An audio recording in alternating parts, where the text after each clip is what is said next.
All right, if I may have our respective member, Christine Ranzetti, and her sponsor, David Rosenthal, come forward, please.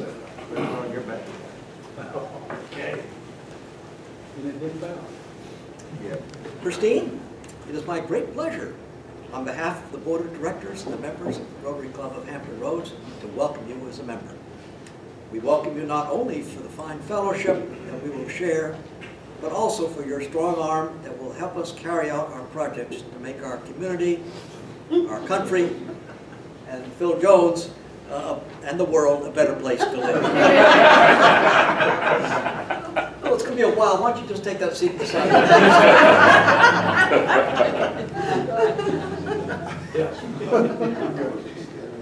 Briefly, Christine, a rarity. She's a native.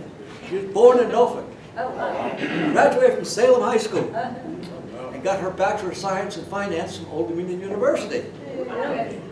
She'll tell us a lot more later when we have her give her classification talk. But, her classification will be investment consulting, unlike the badge which now says financial planning. So we'll have that taken care of. Rotary is not a political organization, but all Rotarians are vitally concerned with everything pertaining to good citizenship and the election of good men and women to public office. Rotary is not a charitable organization, yet its activities exemplify the charity and the sacrifices that one should expect from people who believe that they have a responsibility to help others. Rotary is not a religious organization, but it is built on those eternal principles that have served as the moral compass for people throughout the ages. Rotary is an organization of business and professional people pledged to uphold the highest professional standards.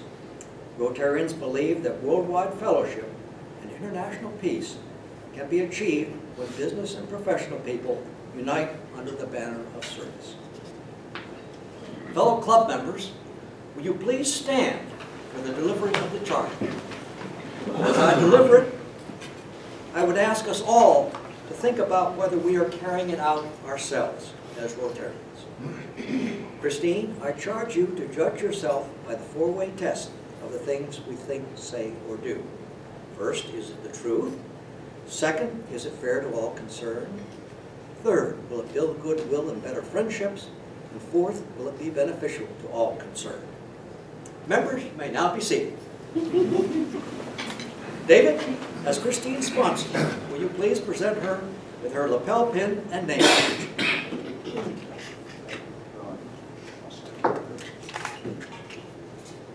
Marine style, Dave. Marine style. Marine style.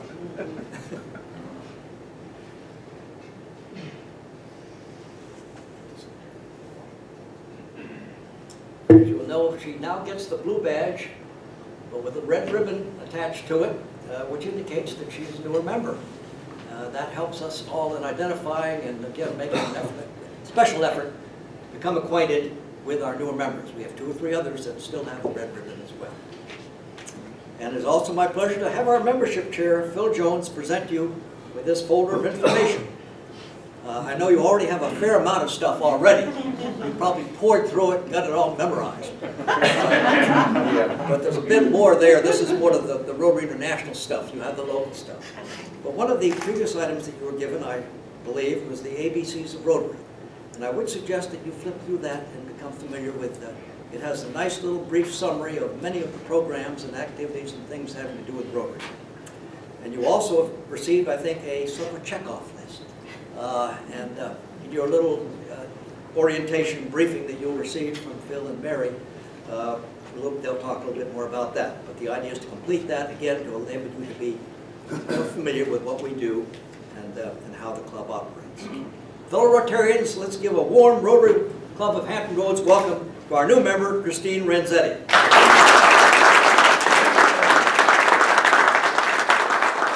This concludes our ceremony. I invite each of you to introduce yourself to Christine at the earliest opportunity. Thank you. Welcome, Christine. We're so happy to have you. Everybody hear me? Yep. Yeah. When I left government naval service a couple of years ago, they had a farewell for me, which is a tradition. And I distinctly remember almost 2 years ago to the day that raising a glass at my own farewell, saying, "Never again will I have to do a PowerPoint presentation." Never say never. So you can imagine how thrilled I was when I found out I get to do it again. Today what I wanted to do, and this is admittedly somewhat of a primer, particularly for those of you that have been around much longer than I have, which is most of the club, but please keep in mind it's probably aimed at those that might be newer. When I first became a member of the Rotary Club of Hampton Roads 2 years ago, I was sort of overwhelmed by all the terminology, the acronyms, the buzzwords, and most of all the various places where checks could be written. And I'm going to talk about the Rotary Foundation today. There are a lot of others, and so the final slide of this 100-slide show presentation is going to address some of those other opportunities. And hopefully, over the course of the next few weeks or months, particularly for the new folks, you can start to make heads or tails of what all this means. So, do I have a button, or do you have the next slide? The Rotary Foundation, as Chan mentioned in his words a few minutes ago, a Rotary is an incorporated organization. It's not a charity, so to speak, but it does have a charitable arm. And the Rotary Foundation, TRF, and you'll see it in future slides, TRF is the charitable arm of Rotary International. It is incorporated separately as a 501c3 organization. It's tax exempt. Your donations to it are tax deductible. And it is, however, run at the headquarters for RI up in Chicago. And this club has been a very strong supporter of the Rotary Foundation for many, many years. I'll just ballpark it somewhere between, I'm going to say, in the early days and with inflation and everything kind of factored out, somewhere between $18,000 and say $22,000 to $25,000 a year this club has sent to the Rotary Foundation. Last year, I believe the number was probably closer to the 20 side, but then our membership was a little bit off last year vis-a-vis some of the prior years. It's non-for-profit, separate entity. Next slide. The money at Rotary is used for a variety of things. I'm going to hit upon some of the high points. One of them you're going to hear more about when I finish today. It's Polio Plus, and I think, particularly for those who've been here more than a year, everyone I think understands Polio Plus. It was taken on as a mission of Rotary, if you will, or as a goal of Rotary, to end polio throughout the world. It started in 1985, so it hasn't been around as long as Rotary has, but hundreds of millions of dollars have been gathered together by the Rotary Foundation to support the Polio Plus effort. And while several years ago, you can see the numbers there, a little over a third of a million folks who had polio, we're down to just a handful of cases, and I believe, and Joe can correct me if I'm wrong, I think we're down to 2 countries where it's still endemic. And they're making headway in those countries, and there's a lot of political reasons why that is kind of dragged in those regions. So Polio Plus is a big one. As it turns out, and we'll see in a couple of slides, it's a standalone collection each year, and we're going to kick it off today, in fact, and it'll run for several weeks. And most of you who've been around for a few years have participated in this. Last year, to put in perspective, the club collected a little over $4,000 for Polio Plus, which is a pretty big deal. So say of the $20,000, I'm rounding, ballparking numbers, of the $20,000 that this club donated to Rotary Foundation last year, 4,000 of that 20,000 went specifically to Polio Plus. Next slide. The next thing, and I think this club has some experience with the Peace Fellowships, but in a nutshell, it's a scholarship that enables young students to study abroad at one of 6 Rotary Peace Centers that have been established throughout the globe. And it's basically a scholarship, so that's another use of this funding. And the individuals that receive these Rotary Peace Fellows scholarships, if you will, tend to go on and work in the areas that you see there: international relations, peace, conflict resolution, and the like. Next slide. This is a little bit closer to home. The other, and I'm going to say the major use of the funds that are donated to the Rotary Foundation annually come back to individual clubs throughout the globe in the form of what are called grants. There's two types of grants, global and district. This club has, I think, experience in both, but mostly experience at the district level. Those of you that have participated in the PIPSICO project a couple of years ago and ongoing, that was a district-funded project. If you participated in the installation of the chairs at the cafeteria at the United Men's Mission, that was a district grant. The TCC automobile training course that was established by this club, that was a district grant. And so the point that you should take away on this is that the money comes back. I'll talk a little bit more about that in a second, but a large percentage of the money is not managed and distributed at the headquarters level. And that's kind of unlike most other charitable giving organizations where if you give to the, I don't want to pick on any fund, so I won't name a fund, but if you give to most charities, you as a donator don't have a lot of steerage with respect to where those funds go. The headquarters at that charity decides where the money goes and what efforts they undertake with the funds. The Rotary Foundation funds in the form of district and global grants that are given back to individual clubs throughout the world, not just in the U.S., but throughout the world. And those individual clubs do goodwill type projects worldwide using those funds. So the takeaway there is this money comes back in one form or another and is managed at a lower management level, if you will, than typical charity types that you might give to, that we all give to. Next slide. There are three, there's probably more, and Joe and there are others in the room that can probably correct me, but I'm going to simplify it, say that within the Rotary Foundation, there are actually three, I'm going to call them sub-funds, that's not the terminology that's used, but they're funds that are isolated separately. One of them I've already alluded to, the Polio Plus Fund, completely separate fund. Again, it's underneath the mantle of the Rotary Foundation, but it's a separate fund, and all those funds that you give starting today go strictly to polio eradication, period, in a discussion. I mean, that's what they're used for. The second, and probably the major area where most of the money ends up going, is the annual fund. And you've probably heard me or somebody in the club talk about the annual fund and the importance of it in the past, because as it turns out, that's how the club gets recognition, if you will. So to be a little self-centered about it, this club is recognized for its support of the annual fund. So we encourage you to give to the annual fund. We'll talk about how you might do that. But the annual fund, any money that you donate this year to the annual fund, and I think everyone in the club gave to the annual fund in one form or another last year. Everyone, 100% participation, that's a good thing. All that money, I'm going to ballpark it and say $16,000, goes to Rotary International, is managed as part of the Rotary Foundation. It'll stay tied up in investments for 3 years, and the Rotary headquarters operation is funded. Its operating costs of Rotary International are funded through the income that's generated by the investment of those funds for a 3-year period. At the end of 3 years, they're split in half. Half go to the global fund and half go to the district fund. And then from there, they get managed, and clubs, individual clubs can apply for global or district grants. And that's how the money flows back downhill to the individual clubs for management for projects that are proposed and managed by individual clubs. We're all encouraged to give to the annual fund, and we all do, even if you don't know that you did. If you supported the bowl-a-thon last year, believe me, you did.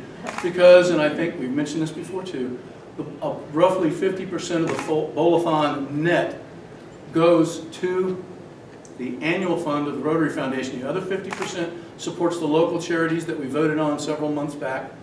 But 50% of those funds go to the annual fund, and they get pro rata allocated in your names, in our names collectively. And so they're credited to your individual accounts if you participated in the bowl-a-thon. So since 90+% participated in the bowl-a-thon, the 90+% of our members gave to this fund, whether they realized they were doing it or not. Money was submitted in their name, or in your name. And then for others who did not, for whatever reason, participate in bowl-a-thon, we encourage them to please give at least $100 so that we can get the benchmarks and everything for the annual fund. The third fund that's a subset of the Rotary Foundation is the endowment fund. That's a longer range fund. I don't have a whole lot of visibility into that, but if, for example, you want to donate to the long range health of peace and conflict resolution and health and medicine and poverty and all the different focus areas of Rotary, you can give to the endowment fund through bequests, those kind of things. So at death, people endow. You can give to the endowment fund while you're still walking this earth, but there are some minimum cash requirements that some of us probably don't qualify for. Next slide. Hey, Tom, Sir. can I get you back up for a second? Sorry, back No, I was going to roll back to the other slide. Oh, just other way. Polio Plus Fund. And we've talked about briefly, the annual fund, and of course, how the investment return coming out of that 3 years of sequestration of those funds that have been submitted over to RI, fund the operation. Do the Polio Plus, I can't talk, do the Polio Plus funds get sequestered as well? No, they're used in the year in which they're collected. Well, I'm going to say within a year, because a lot of those funds, this club, for example, everyone's aware that went to the dinner. This club conducted a late in the year collection, and so we collected another $1,000 or so, and we submitted it in the name of Joe a month ago. So they're still getting funds for this year. They'll go into a pot, and my guess is Primarily, they're used to match the grant that comes from the Gates Foundation, and then all of that is used. yes, I don't want to steal the thunder of Mary. She'll probably mention that in a minute. Next slide. On your tables, and I would encourage those of you that are new members to grab one, take it with you. But how to give. There are a lot of different ways you can give, and again, if you do nothing, and I don't encourage that, in fact I encourage the opposite, but if you do nothing, you're going to wind up giving either probably via polio or bowl-a-thon or the Top Golf or whatever efforts we do this year that tend to support the Rotary Foundation. If you want to give, you can do it via check, credit card, wire transfer. There's a lot of different ways to do this. The second bullet there is the one I would like to talk about just for a minute, because only 5 of us in the club are currently using this means of giving. It's called Rotary Direct. And if you go to myrotary.com.org, just go Google My Rotary and it'll go, that's the only place it'll go. If you go to My Rotary, and if you have established an account, and I believe I think that's a requirement for new members. I know I did it when I was a new member and I didn't realize I'd done it, but a year or so later I figured it out. But if you have an account, if you don't have an account, it's easy enough to set one up. Set up an account on myrotary.com. Take a few minutes and pull down the pull-down menu that says Rotary Foundation, because there's a lot of different places you can go on that website. And it'll say giving. There'll be a big give button. Give now, give, how to give. And it'll explain all this, but one of the things that they encourage, and I would encourage everyone to consider using, because it makes the club's job a lot easier over the long haul, is to go Rotary Direct. You can do it via phone, and basically what it involves, pick up a phone, call them and say, here's my credit card. Yes, you got to give them your credit card number. And tell them you want to give $10 a month, $5 a month, $25 a month, $500 a month, whatever floats your boat. And it'll just be an automatic pull. And again, there are 5 members out of 54, I believe, right now. That's pretty poor. We could do better. We'd like to see, I don't know what Mary established for the goal this year, but it'd be nice to at least double that number in the first 6 months or so. Because I won't go into why that's a good thing, but it is a good thing for the club if the more members we can get that will consider giving in that fashion. But when you do that, does the club get credit? No, you get credit. The individual. Well, the club does too on some level, because it's rolled up, just against your name, it'll say he gave $50 or whatever, and boom, your account gets incremented by $50. Well, so does the club bottom line, because you're rolled up in our club. Okay, all right. Sir. Tom, did you mention the foundation benefactor approach? That's planned for a future presentation. Okay. So I haven't really talked about that. We do have some benefactors here with us today as well. If you go, one caveat about the use of, anybody have something else? If you decide to use Rotary Direct, and Joe and I talked about this morning, you can, it's set up for you to determine one source for that money to go to. So for example, if you wanted to set up $5 a month go into polio and $10 a month go into the annual fund, you'd actually have to set up two separate accounts, so it'd be hitting your credit card twice, because for whatever reason the software only allows you to choose one button at a time. So whether you do it via phone or whether you do it online, you'd have to set it up twice. So if you decide to do that, keep that in mind. You can't click both buttons, and you can't tell them you want to split a single amount. The third bullet there is sort of an anomaly. Most folks here don't make a distinction between the Rotary Club of Hampton Roads, the Rotary Club of Hampton Roads Foundation, or the Rotary Foundation. And so over the course of a year, particularly toward the end of the year when we're collecting a lot of money from a lot of different people, people write checks out to all sorts of different things. It's helpful but not essential if you write a check and you want it to go to the Rotary Foundation, to write the check to the Rotary Foundation. If you write it to the Rotary Club of Hampton Roads or the Hampton Roads Rotary Club Foundation, it'll still get where it needs to go, but there's some additional steps we have to do to wash the check through another checking account. And it kind of slows things down. So for those of you that gave last year and you wrote your checks to the Rotary Foundation, you probably got an email from me literally the day of. If you gave me a check on a Friday, you probably got an email by Friday afternoon saying I'd sent it. And then hopefully within 7 to 14 days, you got an acknowledgement from Rotary International. If you gave it to me on a Friday and it was written to the club, it was probably 21 days later when you finally got notified by Rotary International. Next. This is the form that's on the website. It's an eye chart. And you don't need to fill it out. You can. And so that's an opportunity too. If you want to just give a one-time donation to the Rotary Foundation, and you can't see the blocks in this, but you can choose polio, annual fund, all sorts of different ways. You can specify where the money's going to go. And you can do it on a form that takes probably 5 minutes to fill out. But you don't have to. If you write a check to the Rotary Foundation or the club, the treasurer and I will sort it out, and we will fill the form out for you. And what I've been doing last year, if you wrote a check that was a single check standalone, I sent emails, so some of you probably got emails from me with a scanned version of both your check and this form that went in, so you have it for your files.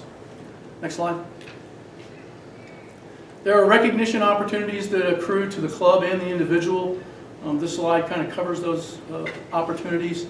Most everybody knows what a sustaining member is because we beat ourselves about the head and shoulders for the last 2 months to get there. That's when you have 100% of the club giving $100 or more annually to the annual fund.